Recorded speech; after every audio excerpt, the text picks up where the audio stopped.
Hey everybody, welcome back to Team Brown Podcast. This is episode 5, and it is our Christmas edition. We've got the green lights in the background. We're going to talk about some Christmas stuff for this particular podcast. And then, of course, we're going to tackle a topic or two. And so I just wanted to say welcome back. Thanks for hanging out with us again. We hope that you enjoyed the other 4 videos and even listened to some of those in your car while you're driving to work or whenever you're coming home. And so this has been tons of fun. We are sharing this podcast, or we developed a podcast to really inspire you as a family to be able to live with faith, but also live with confidence with your marriage and also in your parenting, and maybe overcome some of the things that happen as a family as well. And so our story is that we had a broken marriage, and we got back together, and we've been living with freedom and living with peace and purpose for over 10 years. And so it's been a lot of fun to be able to learn lessons along the way and be able to share those lessons with you guys. And so we hope this is blessing you. We hope you're having a good time with us. We did we've done some new things. We added a new Facebook, and so we've been able to share the message a little bit to some of the folks back in Arizona that we know. We also connected some of our podcasts together, the audio podcast from Erica's side, and also our podcast as a family. And so now that's on the same page. We hope that blesses you too. So I'll kick it over to you, but we're going to cover some Christmas stuff today. Should be fun. All right, go for it. Well, I just want to say hi, and thank you guys for listening and watching us. It really means a lot.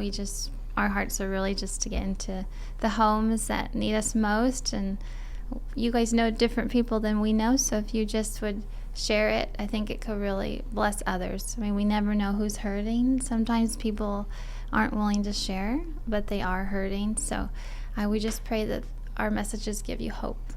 Yeah, and let me break some stereotypes for you as well. We have lived in ministry in the past, meaning that we were on staff at a church for a season.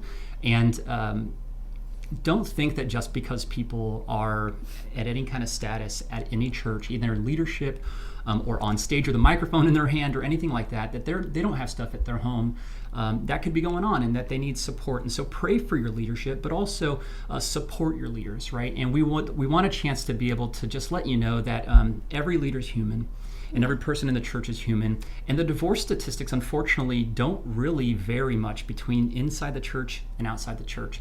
And it's kind of a shame, but we're a part of the story of helping that to become a place where people value marriage, right? Mm-hmm. And so we don't want anybody to feel like it's an us versus them kind of scenario when it comes to like living in faith and living in church life.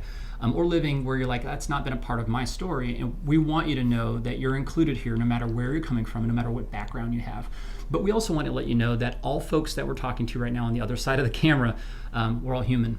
Yeah. And so we all go through stuff. And we want to be able to intersect you at that stuff. And so we've prayed before this to try to make sure that this is something that you enjoy and that you're having a good time at, but also that it is a way to challenge you and your family and challenge you in your marriage. And so let's start off with the fun part, because sometimes I feel like we get real knee deep in the sensitive parts, which is still helpful, but it's just not nearly as fun. And so let's start with the fun part. And what are some holiday traditions that we have as a family that we've maybe adopted over time that we like doing, and what are some of the ones that you enjoy the most?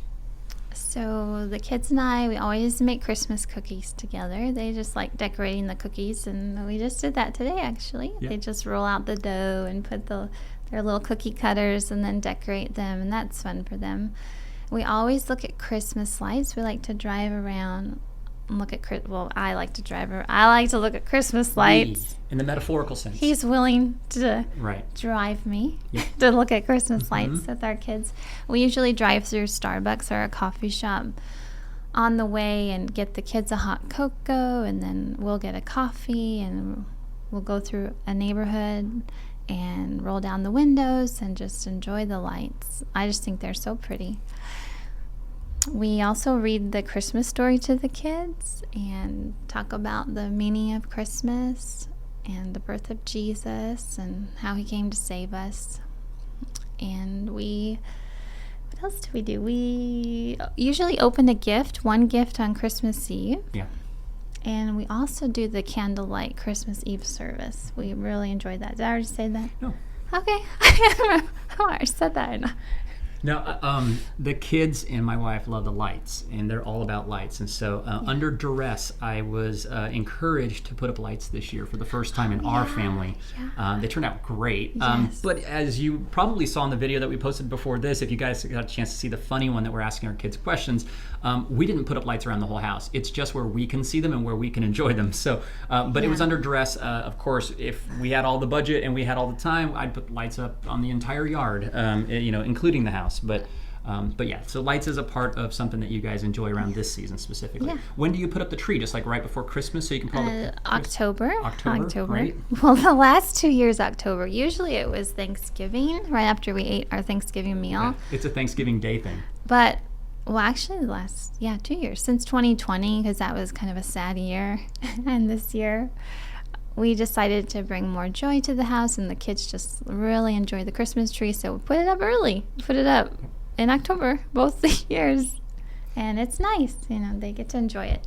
Yeah, we are the family that wraps all the gifts independently of one another as well. That's kind of not necessarily a value that we have, but it's something fun and silly that we do, which is, if we could, we'd wrap a left shoe and a right shoe. We'd wrap a left sock and a right sock. But we try to make sure that the gifts, that the kids have lots of gifts to open, and that they that every gift they're just like tearing through, and they're like, oh, awesome, and they kind of toss over their shoulder, and they're like, open to the next one. And so they have a blast with that. We tend to get our gifts. We know what each other are getting each other typically, and we buy one big thing together normally, right? Our kids, I think my uncle was the one that told me that it's quantity over quality. Like for kids, in the kids' mind, they just like to open more gifts. It's fun for them to unwrap. And so I don't do bags. I don't do gift bags because as a parent, as a mom, I just love, that's the best part for me, is seeing them, their eyes light up and ripping the paper and being surprised. Even if it's from the dollar store, like a coloring book or something inexpensive, just see the joy on their face. Kids are just really appreciative. Our kids are really appreciative. We also, because we adopted this from living in Arizona most of our life, Christmas food doesn't have to be Christmas food.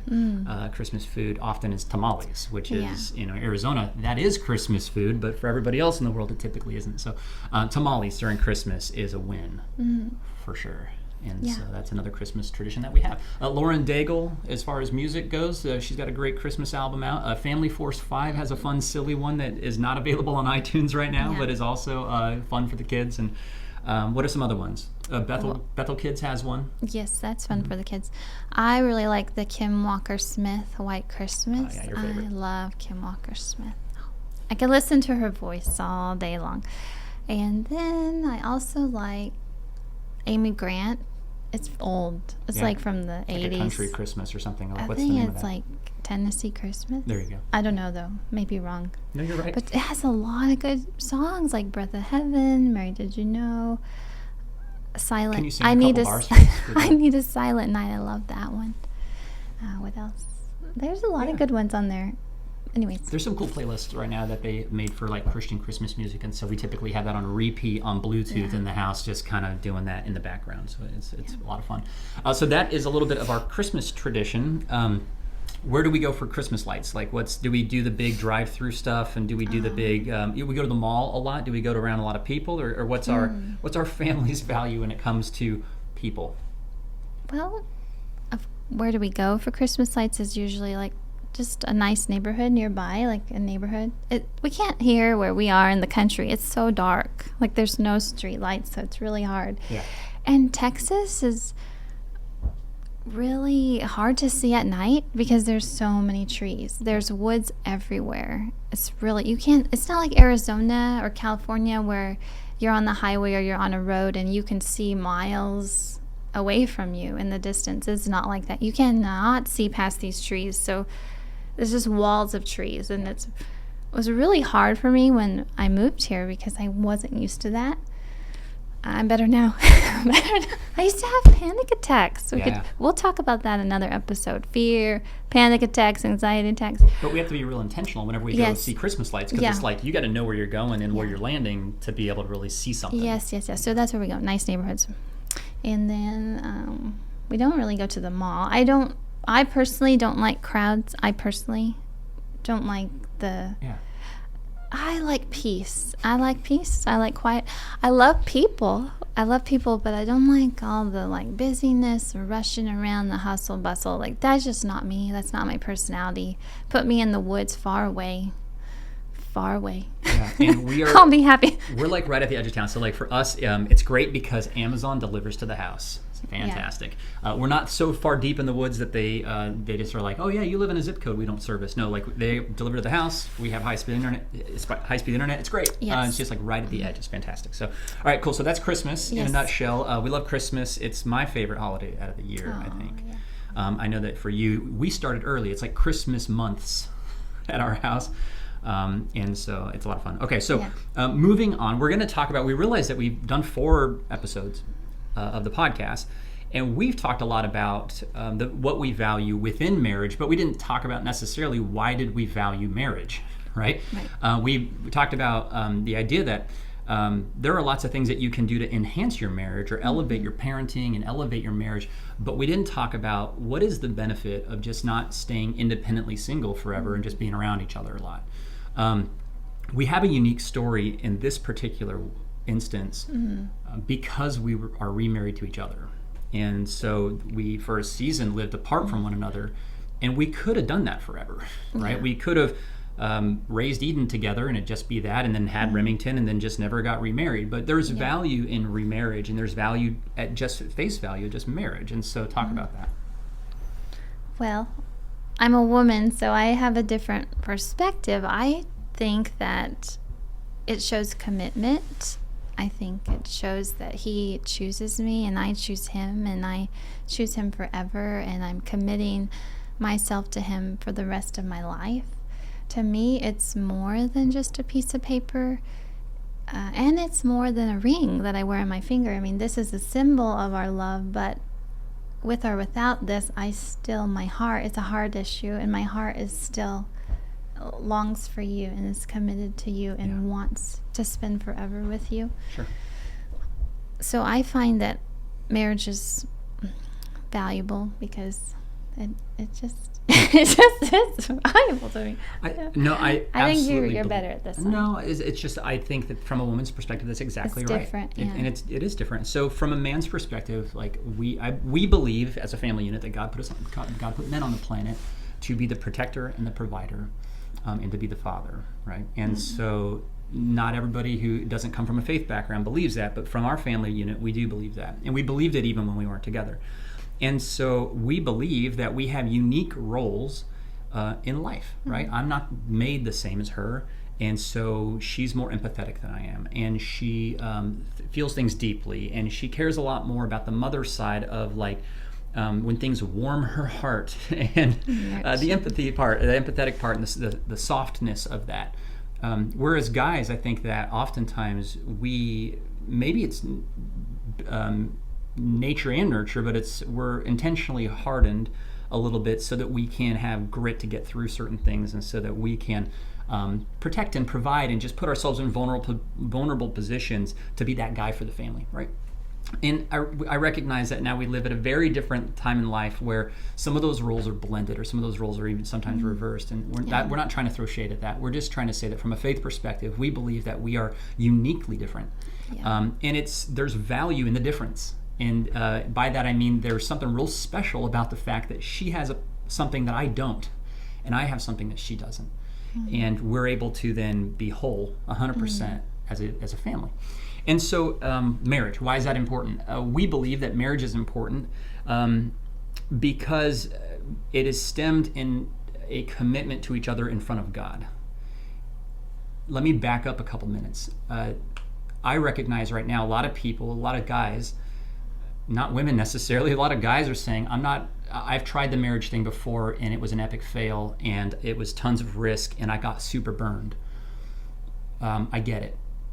I get it because that was my story whenever we divorced. Not only was the thing that I thought I was signing on for didn't happen and it looked like my world was falling apart, but then I was financially responsible for half of all of our stuff, and then also a monthly support of my kid that's also spending time with me, but I'm also supporting her over there. And so it just felt like a losing deal if we weren't going to be together, right? And so I get that there's financial risk in the mix. This isn't to say that there's not risk.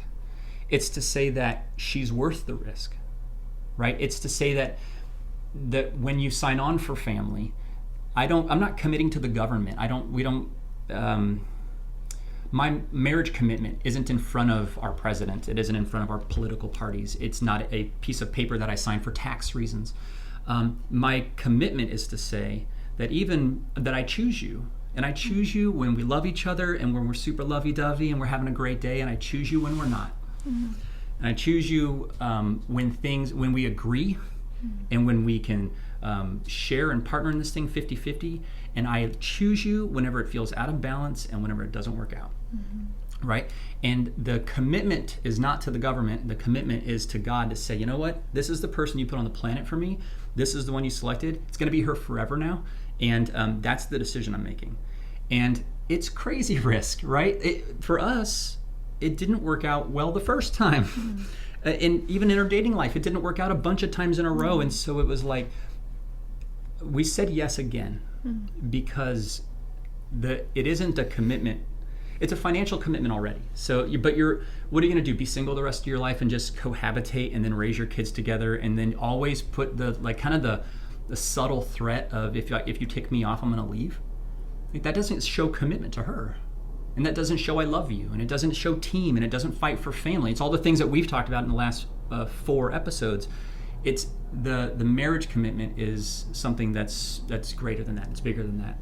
And it's a way of saying that, like, I have a person on the planet that God put on the planet for me, and I found her, and I choose her forever. Does that make sense? Yeah. Okay.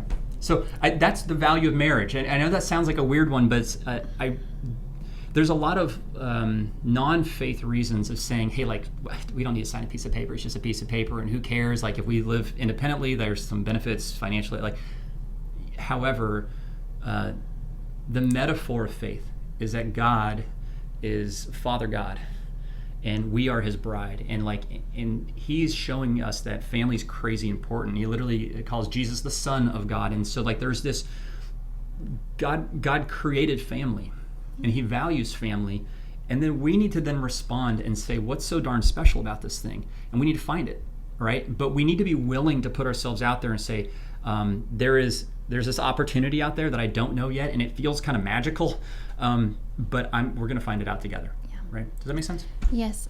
And I also think if there's children involved, like we had a daughter involved. She was like 3.5 when we got back together, around there, 3. I think it's important to take the focus off of you for a second and think about your child and what example are you setting for your child in that home as far as marriage is concerned, and saying, what I'm role playing, right? And when we're parents, we are constantly role playing and we're being watched by our kids, and they're going to grow up learning from us and watching our behaviors. And if mom and dad aren't married, like, what are we trying to teach them? What are we trying to show them to duplicate? Because like Jeremy and I, if we're really trying to set a standard in our home that marriage is valuable and commitment is valuable more than like a piece of paper, then it was up to us to decide to get married again. And Jeremy actually proposed again the second time, and we were remarried on our same wedding day 4 days later.